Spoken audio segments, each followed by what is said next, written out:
Title और thumbnail देख के आपको मालूम चली गया होगा कि आज हम बात करने वाले हैं फेयर पेयर के बारे में।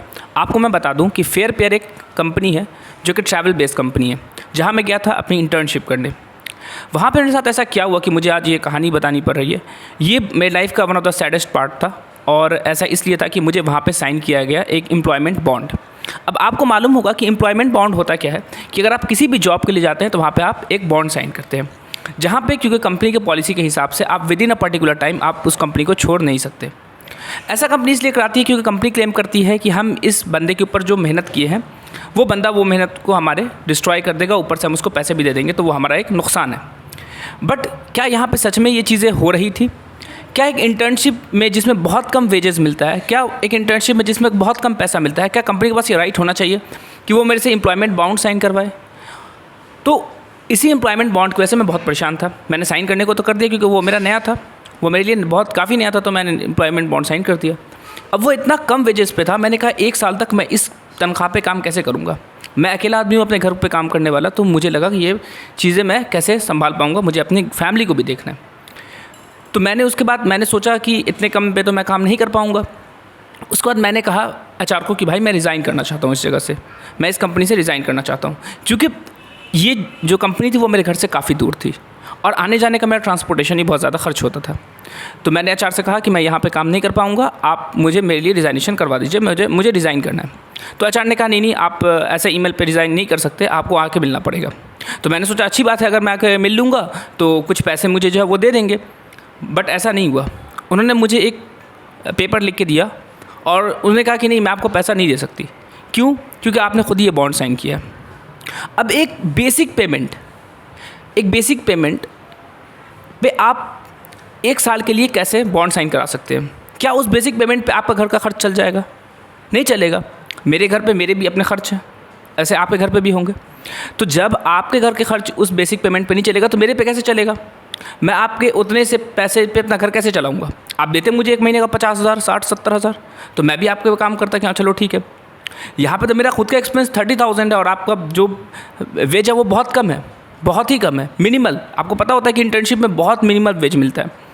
तो उसने मुझे वो ये साइन करा दिया, इसलिए मैं इसको स्कैम कह रहा हूँ। एम्प्लॉयमेंट बॉन्ड स्कैम नहीं है, बट ये यहाँ पे जो मेरे साथ हुआ दैट वाज स्कैम। मेरे आने जाने का जो खर्च था वो पर मंथ जो था वो 5,000 था। लगभग मैंने 1 महीने तक काम भी किया। और क्योंकि वहाँ पे जो मेरा बॉस था वो, उनकी वाइफ जो थी वो बहुत ज़्यादा रिलीजियस लगती थी, तो मुझे लगा कि ये लोग नहीं करेंगे यार ऐसा, कि रिलीजियस पर्सन आपके पैसे के साथ ये करे, वैसा पॉसिबल नहीं है। लेकिन जब मैंने उनसे बात किया, उनका नाम मोनिका था, मैंने जब उनसे बात किया तो उन्होंने मुझे पैसे देने से मना कर दिया कि नहीं, आप कंपनी की पॉलिसी के खिलाफ जा रहे हैं, हम आपको ऐसा पैसा वापस नहीं कर सकते। ये जो भी बात है मैं कर रहा हूँ उसके साथ मेरे पास फुल प्रूफ है। मैं ये जानना चाहता हूँ कि आखिर उन्होंने मेरा पैसा क्यों नहीं दिया?